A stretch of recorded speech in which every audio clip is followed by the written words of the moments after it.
Takže ahoj přátelé, sběratelé, ahoj návštěvníci mýho kanálu Michelend Collector.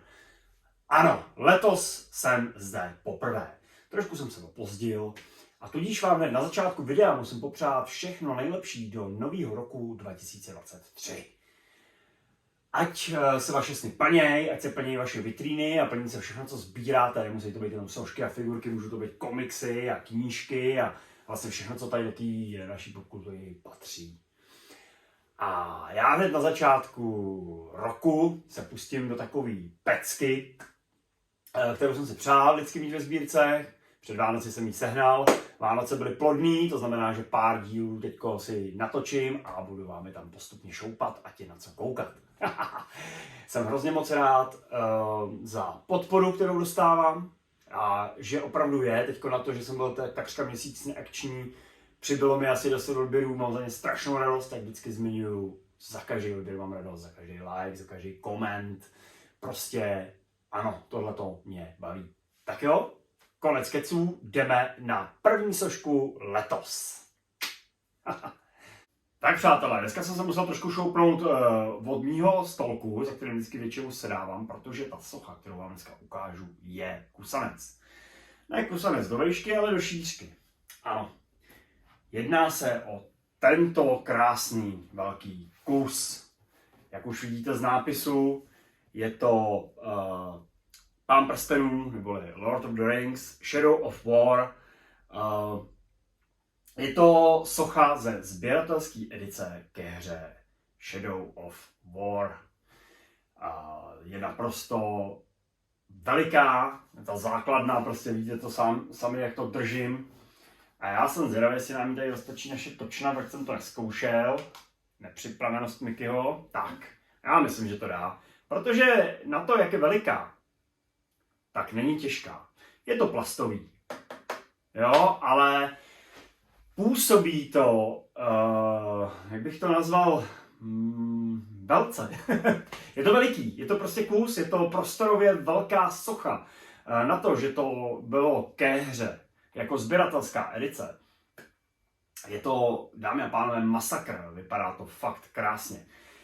To, co vidíte teďko na tom videu, je vlastně jak se jmenuje, Talgorod Balrog, což je tady ta spodní postava, zápasící s Karnan Drakem a na něm je, to vám potom hodím do detailu, je takovej nějaký bojovník, zřejmě elf podle zbraně, nebo, no to je jedno, prostě bojovník, který prostě bojuje tady s tím Talgorod Balrogem na nějaký skále.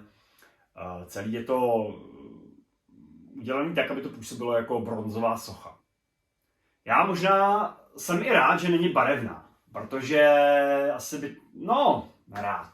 Prostě já jsem spokojený s tímhletím. Já jsem koukal na recenze téhletý sochy a jako hrozně lidí zdrblo prostě ty barvy a že to je takový jako mdlý. Je to bronzový, je to taky bronzový, pěkně napaintovaný. Já bych řekl, že to je super, ty vole, jako za ty prašule, ten prostor, podívejte se, jo, prostě. A celý ten vizuál je naprosto dobrý. Když si dáte dobrý světlo, chytá to neskutečně dobrý odlesky, jo. A to, že to je plast, mi vůbec nevadí. Samozřejmě být tohleto v nějakém rezinu nebo polystonu, to by byl totální mazec, ale to by mělo 20 kg a taky větší hodnotu.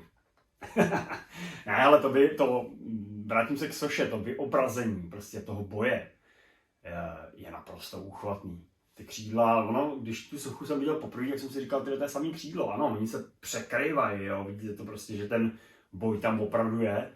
Balrog má superovou pózu, jo, ruku omotanou nějakým řetězem, skvěle provedenou páteř. Prostě celkově, když se na to potom zadíváte pořádně, tak oceníte ty detaily.